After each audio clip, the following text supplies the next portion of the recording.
kwintas, yung kwintas. Kailangan din ako. Paano magaganda-ganda ba ito yung damit ko? Bihira ka naman bata ka. Eh bakit naman kasi kailangan mo pang humiram ng kamahal-mahal na kwintas kay Becky?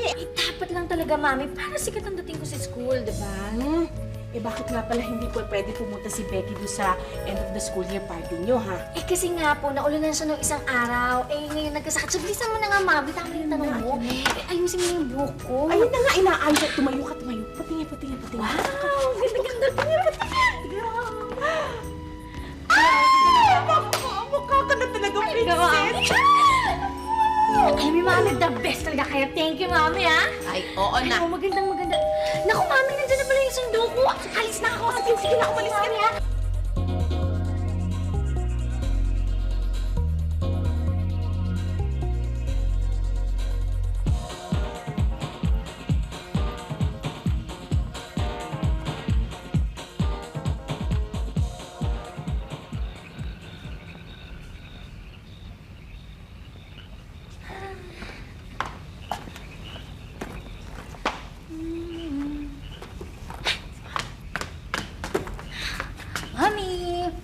Mami! Alam niyo ba, ang saya-saya talaga.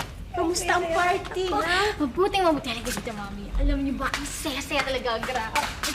Alam niyo, sikat na sikat ako sa school. Kaya Talaga? ganda sila sa akin. Ay, talaga?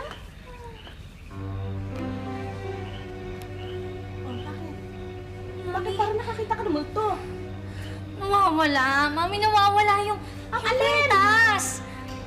Anong nawawala? Nawawala yung kwintas. Yung pinahiram sa akin. Baka linagay mo kaya sa bag mo. Anong nawawala? Hindi pwedeng mawala yun. Tingnan mo sa bag mo. Ay, pambira kang bata ka. Tingnan mo, dali. Paano ka? Dito ka.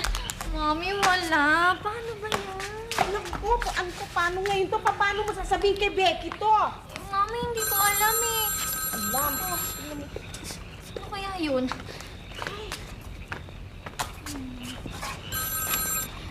Hello? Oh, hi! Oo, masaya nga eh. Masayang-masaya nga. Sayang, wala ka doon. Oo. Yung kwintas? Oo, bagay na bagay nga sa akin eh. Oo, bagay na bagay sa akin yung pinahiram mong kwintas. Ikwento ko sa'yo. Saka ko lang sa'yo ikikwento, ha? Ano, ha? Sige, babay, ha? Basta saka ko lang sa'yo ikikwento, ha? Sige, babay. Sino yung tumawag? Mami, tumawag si Becky. Eh, bakit hindi mo sinabi yung totoo? Mami naman! Natatakot ako magsabi ng totoo eh. Naku ha, hindi pwede yung ganyan. Sasamahan kita, halika. Ano, Mami? Ayoko please. Natatakot ako, Mami naman eh. Ang mabuti pa, samahan niyo na lang ako hanapin yung kwintas. Baka mamaya nahulog lang yun sa daan. O kaya nahulog habang nagsasayaw ako sa school. Bihira ka naman kasi. Hiram-hiram ka kasi hindi mo iingatan. Bihira naman, halika. Mami, dito lang ako dumaan kanina eh. Eh kung dito ka dumaan, inasan na yun. Ito, may kumikinang. Ano ba to? Bako. Tako yan eh. Ay, naku, tinan mo naman itong pinasukan natin. Baka nandyan lang yun sa tabi-tabi. Tingnan mo mabuti. Mami, tingnan mo. Alam, Tingnan mo kaparehas ng kwintas na nawala ko, oh. Kaparehas, oh. 5,000 piso? 5,000 piso? Winala mo? Mababaliw ako. Mami!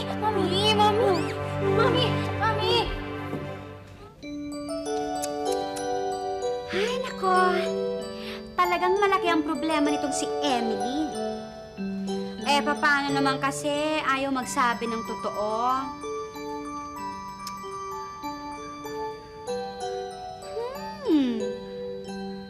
Alam nyo, sa palagay ko, kailangan pumasok na ako sa eksena, no? Bituin. Sabihin sa akin kung anong dapat gawin. Di sabihin mo yung totoo. Sino ka? Ako ang iyong Ninang Liwanag. Well, Ninang Witty for short. At ako ay narito para tulungan ka sa iyong problema. Nina, engkantada ko po kayo. Aha! Yes! Sabi Kanina nga po, hulog talaga kayo ng langit eh. Eh, Ninang, baka naman pwedeng mag-magic kayo ng isang pintas kasi nawala ko po yung pintas na hiniram ko dun sa kaibigan ko eh. Sige na po, parang awa nyo na. Ano eh, madali lang lusutan yung problema mo. Sinabi ko na nga ba eh. Hulog talaga kayo ng langit eh. Kung sasabihin mo yung totoo kay Becky, di ba? Oo, eh ayoko po sabihin yun. Naku, pag sinabi ko yun, sigurado magagalit yun sa akin pag nalaman niya na nawala ko yung pintas. Hindi! Alam mo, mas lalong magagalit sa'yo yun kapag ganyan, pinaglilihiman mo siya ng matagal. Ano ka? Eh, kaya niyo naman mag-magic ng kwintas eh. Hindi niyo po magawa. Ay, nako! Kaya kung kaya! Talagang kaya!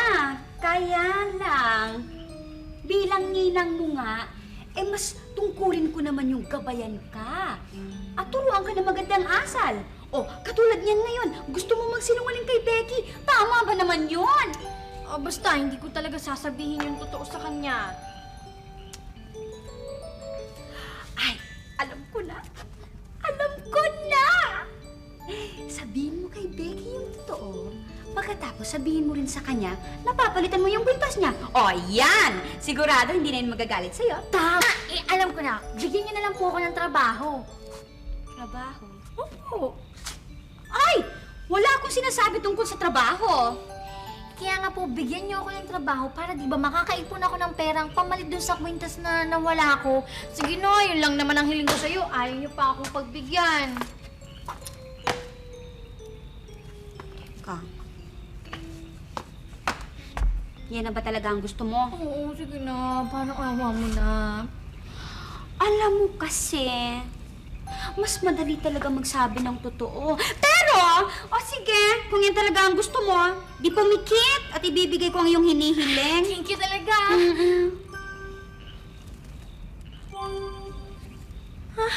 Ano to? Pagtatrabahuin niyo ako sa isang restaurant? Ay, bakit? Inaanak ko. Yang trabahong binibigay ko sa'yo marangal. Ngunit, nangangailangan ng katapatan. Eh, pero Ninang naman. Hindi. Walang pero-pero. Sinabi mo gusto mo ng trabaho? Ayan, ibinigay ko yung gusto mo. Mas pinili mo yun kaysa magtapat ka, magsabi ka ng totoo. O, siya. I shall leave you now. Ha? Eh, paano ko? Basta, tatandaan mo lagi, maging matapat. Yun lang.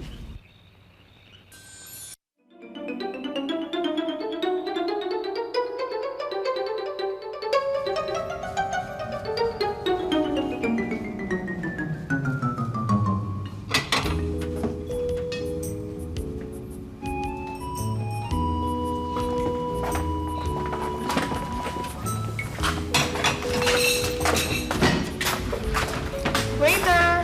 One pizza to go, please. Okay, ma'am. Lali, one piece to go, please.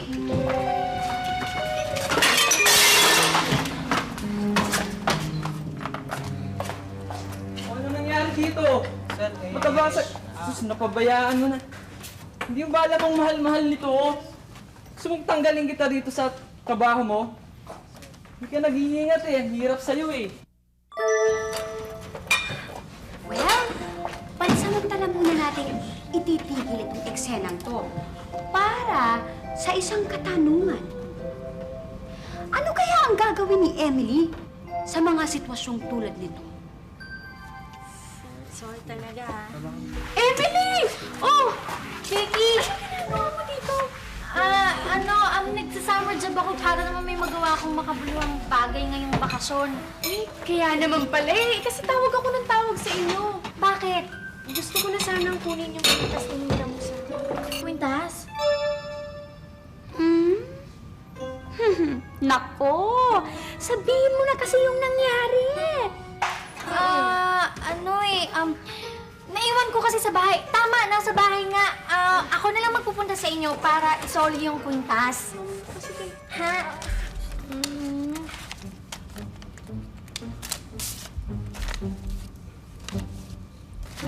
Ha? Ninang naman, alam mo ba, isang buwan na ako nagtatrabaho. Kulang pa rin yung pera kong pambili dyan sa kwintas na yan. Halos maubusan na nga ako ng idadaylan kay Becky eh. Kung ikaw ba naman, nagsasabi na ng totoo, o di wala nang ganyan-ganyan. O hindi ka na mamumroblema, hindi ka na kailangan magtago.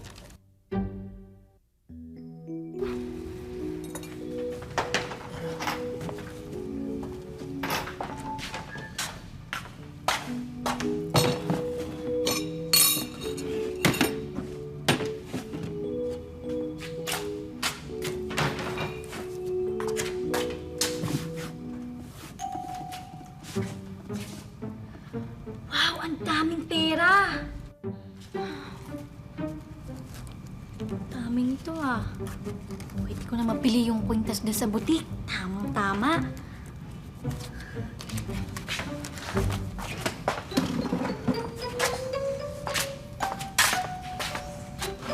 Ano po yun, Mama? Kasi may nahanap akong wallet. May nakita ka ba rito ang wallet na itim? Wallet? Kasi mahalaga sa akin yung laman nun eh. Isusuli ko tong wallet na to. Makakabutin pa ako ng Philippines 2,000 bago ako makaipon para ipambili doon sa kwintas na yun.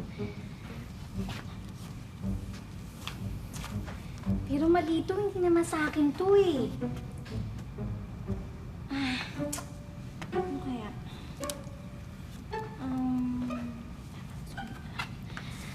Mama. Opo, meron po ako nakitang wallet. Oh. Ito po ba yon? Ito na nga, ito na nga. Maraming salamat. Thank you very much.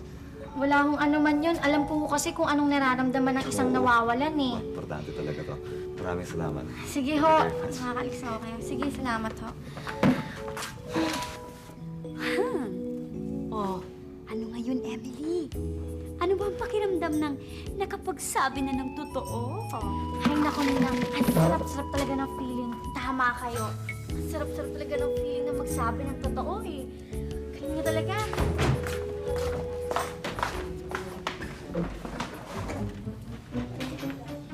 Ay, nako! Eto na ang pinakaabangan nating lahat. Matapos ang 2 buwan na pagtatago ni Emily kay Becky, sa tingin niyo ba naman kaya sabihin na ni Emily na nawala niya yung kwintas?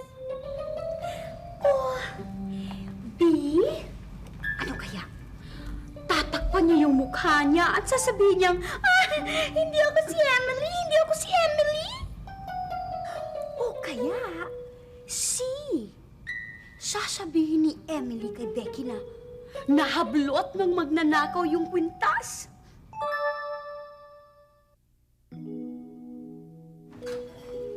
Becky? Oh, Emily! Mukhang matamlay ka ata. Ilang araw na kasi ako hindi makatulog eh. May problema ba? Becky, huwag ka sana magagalit ah. Kasi nawala ko yung kwintas na hiniram ko sa'yo eh. Oh, yes! Yes! Sa wakas! Natuto ka rin! Bulto! Hindi siya multo. Siya ang aking konsensya. Ano pala, siya ang aking ninang engkantada, si Ninang Winnie. Hi, Becky! How are you? At dahil ikaw ay natuto na, Emily, gagampalaan kita. Magaling na. Yes! Yung kamay mo!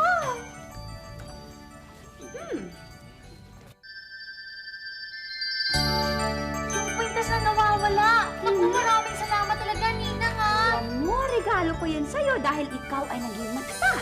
Talaga, Ninang? Becky, eto na nga pala yung kwintas na hiniram ko sa'yo.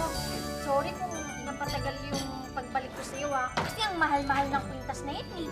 Ang mahal! Oo, di ba 5,000 ang halaga ng kwintas na yan? Nako! Peke lang to!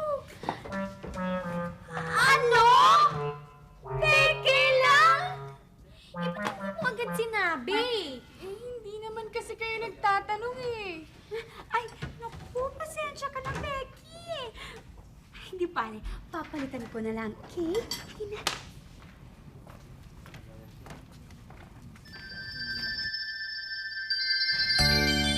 Oh, ayan! Wala nang problema, okay? Sige, pabu! Salamat, Ninang ah.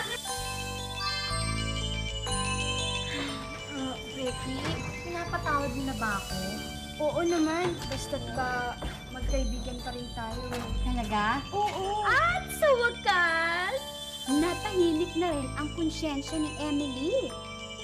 At kayo mga bata, kung gusto niyong panatag ang loob niyo, lagi kayong magsasabi ng totoo. Hiraya!